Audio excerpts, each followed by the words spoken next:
ஸ்ரீமதே ராமானுஜாய நமக. துவாரகாநாத் ஜி கி ஜெய்.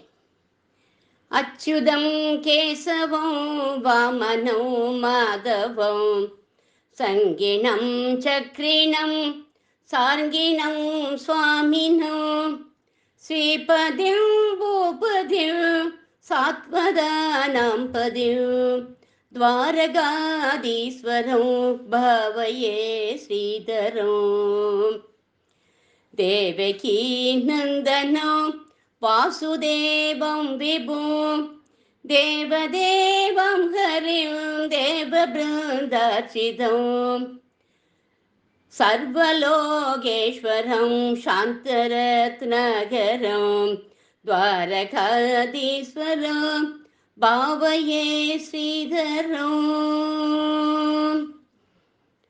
நமஸ்காரம். வைஷ்ணவ மகாத்மா நரசிம்ம மேத்தாவோட சரித்திரத்தை 2 வாரங்களாக நம்ம அனுபவித்தோம். இன்றைக்கு துவாரகாதீசன் இவருடைய யோகக்ஷேமத்தை நிர்வகிக்க போகிறான், எப்படி காப்பாற்றுறான் அப்படின்னு பார்க்கலாம். இவருடைய ஒரு பாடலோட இன்றைய பதிவை தொடங்குவோம்.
ஸ்ரீயப்பதியான பகவானை சாதனையினால் தியானம் பண்ணி அடைஞ்சார்கள் பீஷ்மர், சரபங்கர் போன்ற மகான்கள்லாம். பிரேமையால் அனவரதமும் தியானம் பண்ணி கண்ணனை அடைஞ்சார்கள் கோபிகைகள். கண்ணபிரான் மதுரா போயிட்டான். கோபிகைகள் ரொம்ப வருத்தப்பட்டா. உத்தவனை அனுப்பி கோபிகைகளை போய் சமாதானம் பண்ணிட்டு வா உத்தவா அப்படின்னு அனுப்பினார் கிருஷ்ணர். உபதேசம் பண்ண வந்த உத்தவரை பார்த்து கோபிகைகள்லாம் கேட்குறார். விஸ்மர்த்தும் நைவ சக்னுமக அப்படிங்கிறார்கள். என்ன அர்த்தம்? எங்களால் கிருஷ்ணனை மறக்கவே முடியலையே அப்படிங்கிறார்கள். பிரகசிதம் பய பிரிய பிரேம வீக்ஷணம் விகரணஞ்சதே கிருஷ்ணா தியான மங்களம். கண்ணா, நீ எங்களுடைய பிரியன், உன்னுடைய மந்தகாசம், நீ எங்களோட விளையாடின திருவிளையாடல்கள் எல்லாம் எங்களுக்கு தியான மங்களம். நீ எங்களோட நெஞ்ச விட்டு நீங்காம எங்களோட தியானத்திலேயே இருந்துட்டு இருக்க கிருஷ்ணா அப்படிங்கிறார்கள் அவர்கள். இது அவர்களுடைய சௌபாகியம். பிரேமையால வரக்கூடிய தியானம்தான் சாதனையினால வரக்கூடிய தியானத்தை காட்டிலும் சிரேஷ்டம், ஒசந்தது. சாதனையால தியானம் பண்றவாள யோகேஸ்வரர்கள் அப்படின்னு சொல்வோம். பிரேமையால தியானம் பண்றவாள பக்தாள் அப்படின்னு சொல்வோம். பத்ராஜல ராமதாசர், புரந்தரதாசர், நாமதேவர், துக்காராம், ஏகநாதர் இவெல்லாம் பிரேமையினால தியானம் பண்ணின பக்தர்கள். ஞானேஸ்வரர் மட்டும் யோகீஸ்வரராக இருந்தார். அதில் பிரேம பக்தர்களான இவாள்லாம் கிரகஸ்தர்களாகவும் ஏதோ ஒரு தொழில் செய்யறவாளாகவும் குழந்தை குட்டிகளை உடையவர்களாகவும் அஞ்ஞானியைப் போல இருப்பா. ஆனா மகா ஞானியா இருப்பார்கள் இவர்கள். ஆனா வரதமும் பகவத் பிரேமையிலேயே மூழ்கி இருப்பா. இப்பேற்பட்ட தியானம் இவாளுக்கு கிரகஸ்தாளா இருக்கும்போது எப்படி வந்தது அப்படின்னா பிரேமையினாலதான் வந்தது. பகவானிடத்துல அத்தகைய பிரியம் அவளுக்கலாம். பக்தியா துவனன்யா சக்கியக பக்தியாகம் ஏகையா கிராக்கியா அப்படிங்கிறான் பகவானே கீதையில. பிரேம பக்தி ஒண்ணுக்கே நான் ஆட்படுவேன்கிறான் அவன். நரசிம்ம மேத்தாவும் பிரேம பக்தர் தான். அபரோக்ஷ ஞானி இவர். இவருக்கு பெரிய குடும்பம் ஒன்று இல்லை. ஒரே ஒரு கன்னிகை தான் இருந்தா. அவள் பேரு நாராயணி. இவளுக்கு கல்யாணம் பண்ணணும். ஆனால் இவருக்கு வசதி இல்லை. பிறரிடத்துல போய் யாச்சகம் கேட்கவும் இவருக்கு இஷ்டம் கிடையாது. சம்பாதிக்கவும் சக்தி கிடையாது. உஞ்சி விருத்திக்கு போவார்.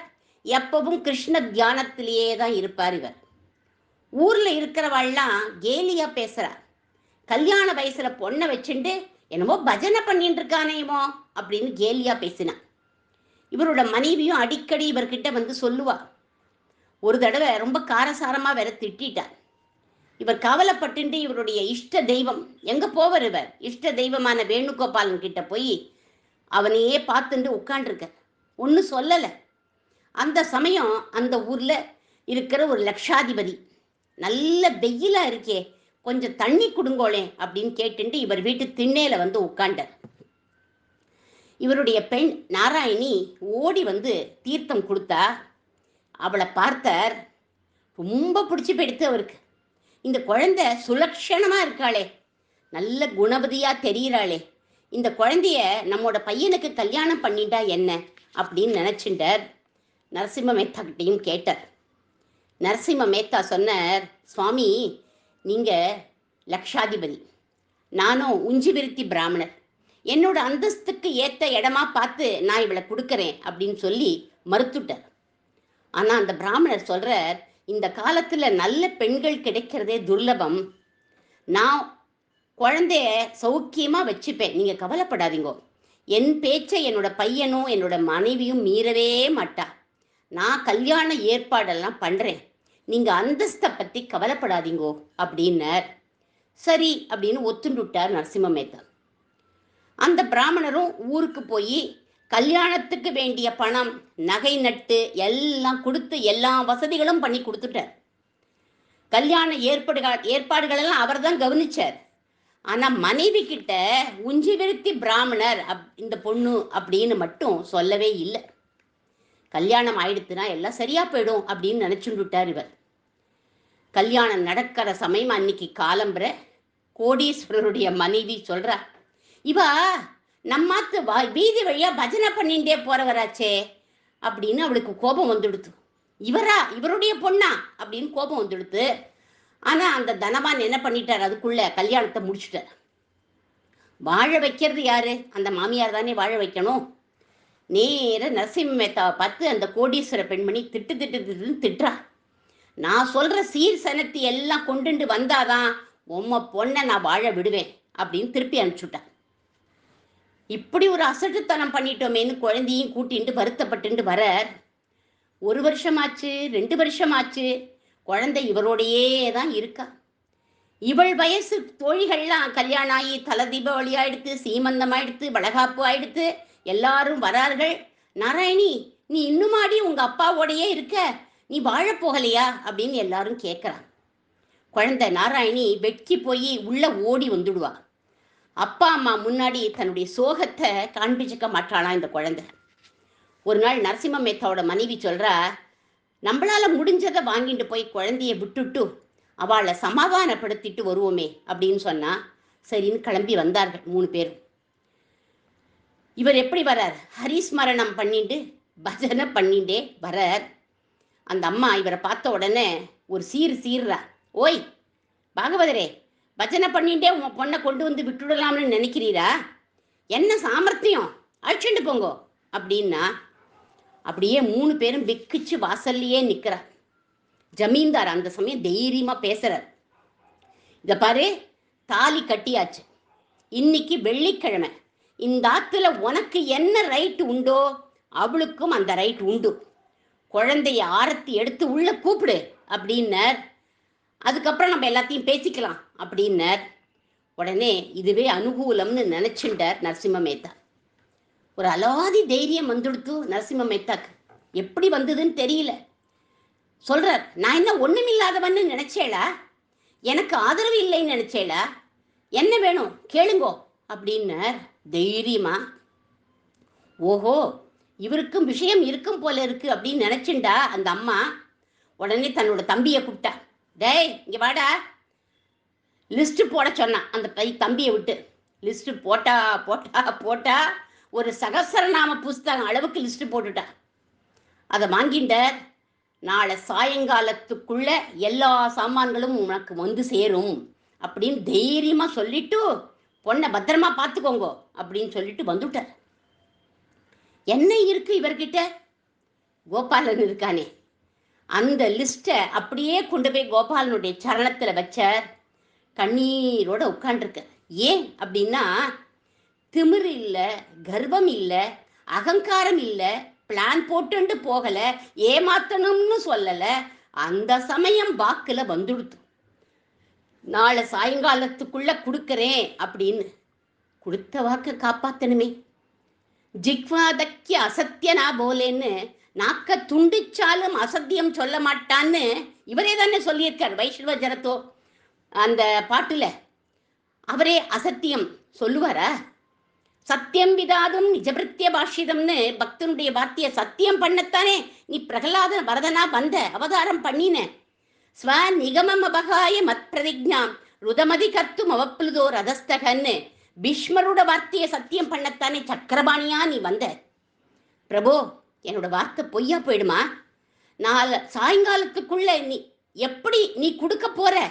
நான் எப்படி கொடுப்பேன்னு தெரியல, நீ எப்படி கொடுக்க போறேன்னு பெருமாளை போய் கேட்கிறார். தெரியலையே, என் வார்த்தையை சத்தியம் பண்ணு அப்படிங்கிற. என் குழந்தைய பத்தி கூட எனக்கு கவலையே இல்லை. நாளை சாயங்காலம் வரையிலும் அவள்லாம் பாப்பா. நான் கொடுக்கல அப்படின்னா குழந்தைய திருப்பி அனுப்பிச்சுடுவா. நான் அவளை வச்சுன்னு இருப்பேன். அதுதான் என் தலைவிதின்னா நான் கவலையே படலை. ஒனிஷ்டம்னு நான் விட்டுடுவேன். ஆனா சத்தியம் வேணுமே, என்னோட வாய்மையை நீ காப்பாத்தணும்னு கண்ணீர் விடுற. குழந்தைய காப்பாத்துன்னு சொல்லல, பணத்தை கொடுன்னு சொல்லல, என் சத்தியத்தை நீ காப்பாத்து அப்படின்னு கேட்குற. க்ஷணம் க்ஷணமா பொழுது போறது. ஒரு நாள் ஆயிடுத்து, மறுநாள் பொழுது விடிஞ்சுது, கதி தெரியல, சாயங்காலமும் ஆயிடுத்து. அந்த சந்தர்ப்பத்துல ஒரு பெரிய பாகவத கோஷ்டி, ஆயிரக்கணக்கான பக்தாள் பஜனை பண்ணிண்டே வர. ஜெய ஜெய கோவிந்த ஜெய ஹரி கோவிந்த, ஜெய ஜெய கோவிந்த ஜெய ஹரி கோவிந்த, கோவிந்த ராதே கோபால ராதே. அந்த பஜனை கோஷ்டியோட சப்தம் காதுல விழுந்தது. பக்தாளெல்லாம் போய் பார்த்தார், எழுந்துண்டு ஓடினர்.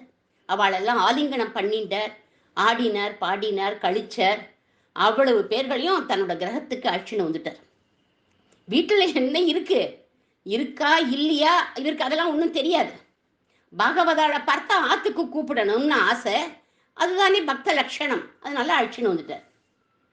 அவ்வளோ பேரும் உட்காண்டா. இவருடைய புகழ் நரசிம்ம பேத்தாவை பற்றி அவளுக்கெல்லாம் நல்லா தெரியும். அதனால அவள்லாம் என்ன பண்ணினா, நேர ஒரு வீட்டுக்கு வந்தா. அவா கையிலேயே, அவ யாத்திரிகளா வந்திருக்கா இல்லையா, அவா கையிலேயே கொஞ்சம் மாவு, நெய், சர்க்கரை எல்லாம் இருந்தது. எல்லாருமா உட்காந்து ரொட்டி பண்ணி சாப்பிட்டா. ஏதோ பசிக்கு ஆகாரம். உட்காந்து சித்தனாள் எல்லாரும் பஜனை பண்ணினா. அப்புறமா கடைசியா ஒரு அவளுக்குள்ளேயே யாரு சீஃபோ ஹெட்டோ அவர் சொல்றார், சுவாமி, நாங்க துவாரகைக்கு போறோம். சாதுர்மாசிய விரதம் 4 மாசம் துவாரகையில தங்கறதா இருக்கும். அதுக்கு வேண்டிய பணமெல்லாம் எங்க கையில இருக்கு. எங்க பார்த்தாலும் ஒரே திருட்டு பயமா இருக்கு. வழியில எங்கேயாவது எங்க பணம் போயிடுத்துன்னா நாங்க சாதுர்மாசிய விரதம் அனுஷ்டிக்க முடியாம போயிடும். நீங்க அந்த பணத்தை வாங்கிட்டு துவாரகையில எங்களுக்கு கிடைக்கும்படி நீங்க பண்ணுங்க. அதுவே பெரிய உபகாரம். உங்களுக்கு தெரிஞ்சவா துவாரகையில யாராவது இருக்காளா? இந்த உபகாரம் பண்ணுங்களே சுவாமி அப்படின்னு அவ கேட்டா. அவசியம் பண்றேன். அங்க ஷாமளசா அப்படின்னு ஒருத்தர் இருக்கார், பெரிய வியாபாரி, ஒரு கடத்தெருவே அவரோடது தான், எனக்கு தெரிஞ்சவர் தான் அவர். அவருக்கு நான் ஒரு லெட்டர் எழுதி தரேன், பணத்தை எங்கிட்ட கொடுத்துருங்கோ, அங்க போய் அவர்கிட்ட போய் பணத்தை வாங்கிக்கோங்கோ அப்படின்னு விட்டாரு இவர். என்ன தைரியத்துல சொன்னாருன்னு தெரியல.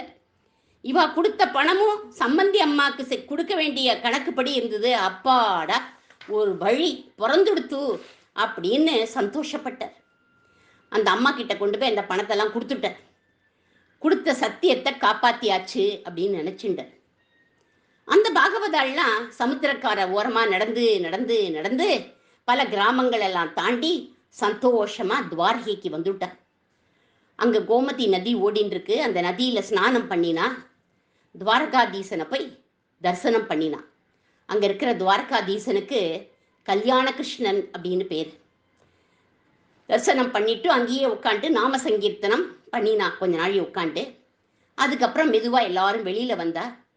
தங்கறதுக்கு தர்மசாலாவை பார்க்கணும், சாப்பாட்டுக்கெல்லாம் ஏற்பாடு பண்ணணும் அப்படின்னு நினைச்சுட்டு பஜார் முழுக்க நரசிம்ம மேத்தா கொடுத்த அட்ரஸை வச்சுட்டு தேடி தேடி தேடி அலையறா. ஷாமளசாமி யாருமே இங்க இல்லையே அப்படின்னு விட்டா எல்லாரும். பெரிய பசாரே அவரோடதுன்னு சொன்னாரே, இவா யாருக்குமே அவரை பத்தி தெரியலையே அப்படின்னு நினைச்சுட்டு எல்லாரும் இங்க ஓடினா அங்க ஓடினா, அவளை கேட்டா இவாளை கேட்டா, அந்த ஊரே சுத்தி வந்துட்டா.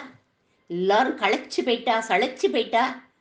அப்போ சமுத்திரக்கார ஓரமா வந்து உட்காந்துட்டா. எல்லாரும் எங்க போறது என்ன பண்றதுன்னு புரியலையே அப்படின்னு. அந்த சமயம் ஒத்த குதிரையில சாரட்ல வந்து பட்டுன்னு இறங்கினர். நீங்கள்லாம் நரசிம்ம மேத்தா அனுப்பிச்சு வந்திருக்கேடா அப்படின்னு கேட்டார். ஆமா ஆமா, நீங்க தான் ஷாமளசாவா அப்படின்னு கேட்டா இவாள்லாம். ஆமா, நான் தான் ஷாமளசா, உங்களை நாங்கள்லாம் பசார் முழுக்க தேடினோமே அப்படின்னா. நரசிம்ம மேத்தா கொடுத்த லெட்டரை தாங்கோ, எனக்கு அவர் நேர்லேயே கடிதம் எழுதிட்டார் அப்படிங்கிறார் அந்த வந்தவர். அப்படியா? அந்த இவனும் இவர் கொடுத்த கடிதத்தை அவர்கிட்ட கொடுத்தார். அதில் என்ன எழுதியிருக்குன்னா, ஒரு கீர்த்தனம் தான் எழுதியிருக்கார். என்ன கீர்த்தனம்? குஜராத்தில் எழுதியிருக்கு. மாரி ஹுண்டி ஸ்வீகரோ மகராஜ் ஏ ஷாமளா गिरिधारी माने एकदमारो आदर हे श्यामला गिरिधारी नहीं तो चते तमाईराज हे श्यामला गिरिधारी. இந்த கீர்த்தனத்தில் என்ன சொல்லியிருக்காருன்னா, ஹே ஷாமளா கிரிதாரி, என்னோட மானத்தை காப்பாத்து, என்னோட சத்தியத்தை காப்பாத்து, அதான் எழுதியிருக்கு. ஷாமளசா எல்லாரையும் அழைச்சிட்டு போனார். ஒரு தர்மசாலையில் கொண்டு போய் இறக்கினர். எல்லா ஏற்பாடுகளையும் செஞ்சு கொடுத்தார். இவாளுக்கு கொடுக்க வேண்டிய பணத்தையும் கொடுத்தார். 4 மாசமும் நீங்க இங்கேயே இருங்கோ, நான் அப்பப்ப வந்து உங்களை கவனிச்சுக்கிறேன் அப்படின்னு சொல்லிட்டு திருப்பி குதிரை சாரட்டில் ஏறி கிளம்பி போயிட்டார். அவ எல்லாரும் சந்தோஷமா 4 மாசம் சாதுர்மாசி விரதத்தெல்லாம் முடிச்சுட்டார்.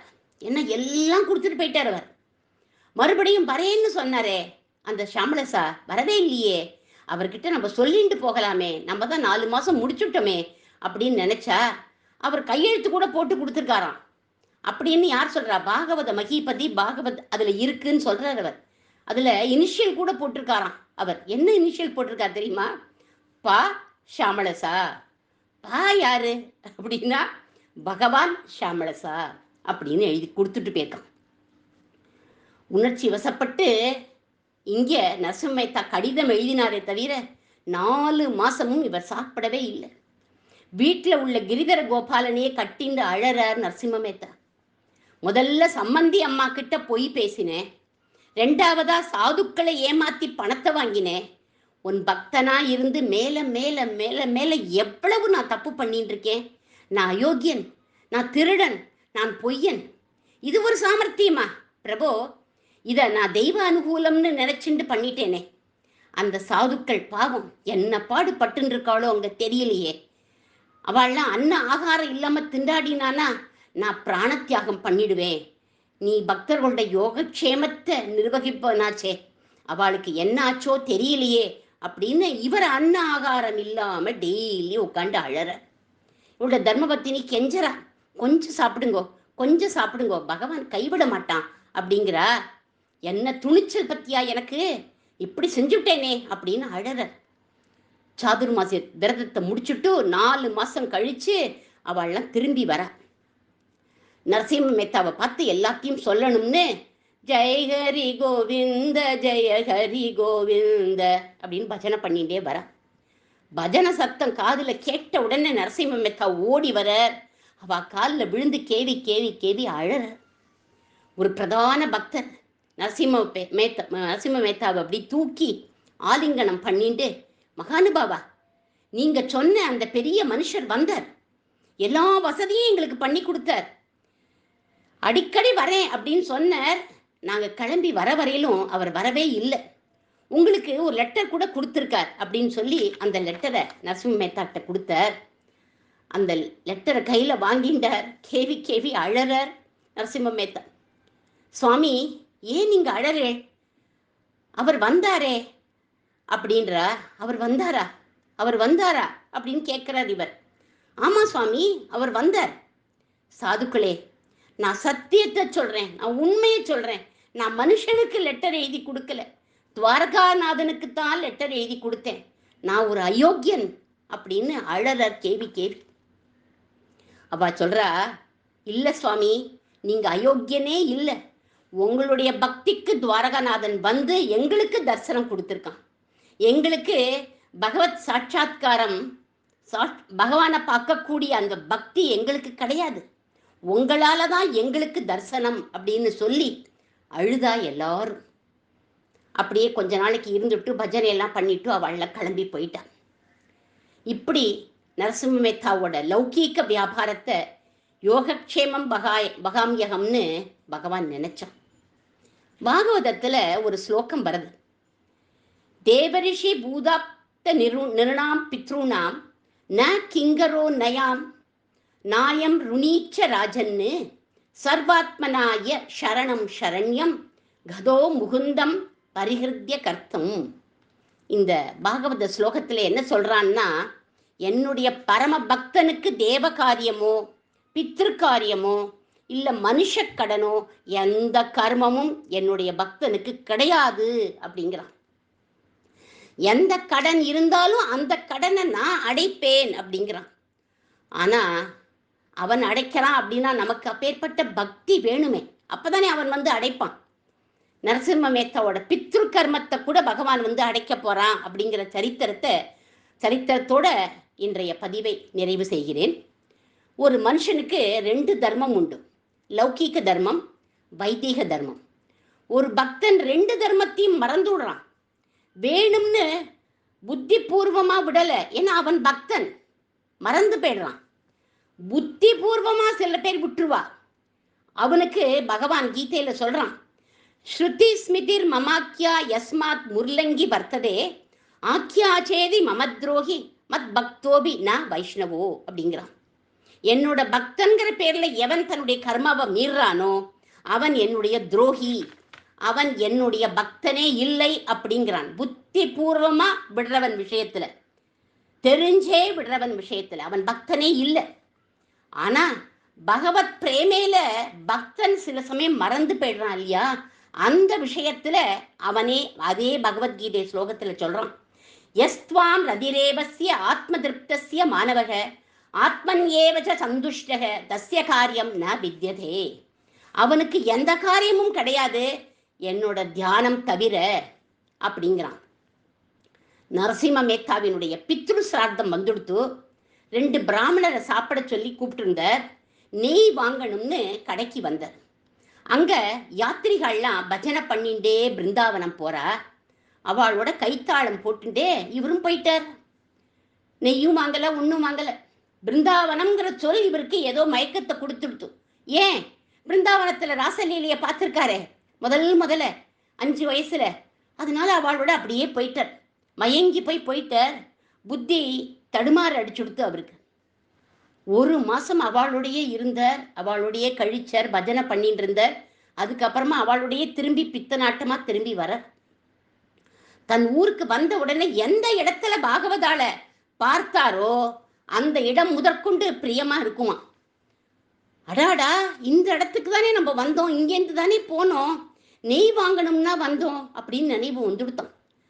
பயத்தை பகீர்னத்து ஸ்ராதத்தை விட்டுட்டோமே, மகா பாபி ஆயிட்டோமே அப்படின்னு நினைச்ச வீட்டுக்கு வந்து மனைவி கிட்ட சொல்ற, ஸ்ராத்தம் பண்ணாத பாபி ஆயிட்டேனே மானா அப்படின்னு அழற. இல்லையே, நீங்க தான் ஸ்ராத்தம் பண்ணீளே, பண்ணிட்டு நான் பிருந்தாவனம் போறேன் 2-3 மாசம் ஆகும்னு சொன்னேளே, சாமானெல்லாம் கூட வாங்கி போட்டுட்டு தானே போயிருக்கேள் அப்படின்னா அவளுடைய மனைவி. நானா, நான் இப்பதானேம்மா வரேன் அப்படின்னு. உங்களுக்கு இந்த பிருந்தாவனம் போனாலே பிரஜையே இருக்கிறது இல்லை, நீங்க சிராத்தம் பண்ணேள் சுவாமி அப்படிங்கிறா. மாணிக்கதேவி, என்னை விட நீதாம்மா பாக்யவதி. ஏன்னா பிருந்தாவனத்துல கிருஷ்ணன் இருக்கான்னு நான் போனேன், ஆனா கிருஷ்ணன் நம்மாத்துக்கு வந்துட்டானே, அதனால நீதாம்மா பாக்யவதின்னு அவளை கொண்டாடுற. தன்யாசி மம பத்னித்வம் திருஷ்டவத்யசி மாதவம் சஹேவ கிருத்வான் ஸ்ராதம் பிதுர்மம கிருபாநிதிஹி சராமி பக்தவேஷேன துராச்சாரோ மகீதலே பக்த பிரியேன கிருஷ்ணேன கிருதம் காருண்யமித்ருசம். மாணிக்கதேவி, அந்த பகவான் எங்க உட்கார்ந்துண்டான்? பித்ருசேஷம் சாப்பிட்டானா நம் பாத்துல வந்து அவன்? நீ அவனுக்கு சாதம் போட்டியா? அவன் உட்காண்டானா? மம பித்ருகு அப்படின்னு அவன் சங்கல்பிச்சுட்டானா? என்னோட பிதா ஜெகத்பிதாவுக்கு அப்பாவா போயிட்ட பட்சத்துல பித்ருலோகத்துல அவர் நிச்சயம் வைகுண்டம் போயிருப்பார். என்ன பாக்கியம் பண்ணியிருக்காரு எங்க அப்பா. பகவான் பின்னாடி நீ தர்மபத்தினியா நின்னியா? புல்ல பிடிச்சுண்டு நின்னியா? தனக்கும் அட்சதை போட்டுண்டு உனக்கும் அவன் அட்சதை போட்டானா? பக்த பிரியனான பகவான் இப்பேற்பட்ட கிருபை பண்ணிட்டானே, ஆனா நான் இப்படி ஒரு பக்த வேஷத்துல அலையிறேனே தவிர அவன் கிருபைய நினைச்சு என் நெஞ்சு உருகலையே அப்படின்னு அழற. கிம் த்வாமூவசமே சுவாமி மா முக்திஸ்ய வரானனே தஸ்யைவ சேஷ்டிதம் சர்வம் வதகர்ண சுகாவகம். அந்த பிரபு என்னெல்லாம் பண்ணாமா, எந்த தீர்த்த பாத்திரத்தை அவன் உபயோகப்படுத்தினான், என்ன பேசினான், என்ன செஞ்சான், எங்க உட்காண்டான், எல்லாம் கர்ணாமிர்தம், எல்லாத்தையும் எனக்கு சொல்லுமா அப்படிங்கிற. அகோ பிரம்மாதி பிர்தேவைஹி பூஜேன பரமாத்மனா கதா விஷ்ணு பதம் நூனம் பூஜிதாக பிதரோ மம அப்படின்னு சொல்லி கண்ணீர் விட்டார். வந்தது பகவான்னு தெரிஞ்சதும் மாணிக்க தேவியும் கண்ணீர் விட்டார். நீங்க வருத்தப்படாதீங்கோ, உங்களுக்கு பத்தினியா ஆனதுனால தான் எனக்கும் இப்பேற்பட்ட பாக்கியம் கிடைச்சது. நம்ம 2 பேரும் சேர்ந்து அவன் தரிசனத்தை பெறுவோம், வருத்தப்படாதே.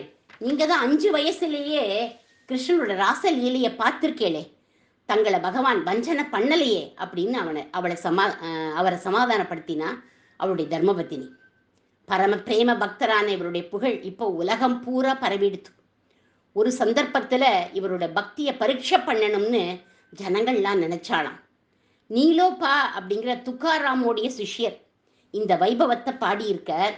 அதுல என்ன சொல்லியிருக்கார் அவர் அப்படின்னா, பித்தன் பித்தன்னு சிலர் ஏளனமா இவரை பரிகாசம் பண்ணாலாம், சிலர் பரம பக்தன் பாகவதன் அப்படின்னு கொண்டாடினாளாம். அவா 2 பேருக்குள்ள போட்டி வந்துடுத்தான்.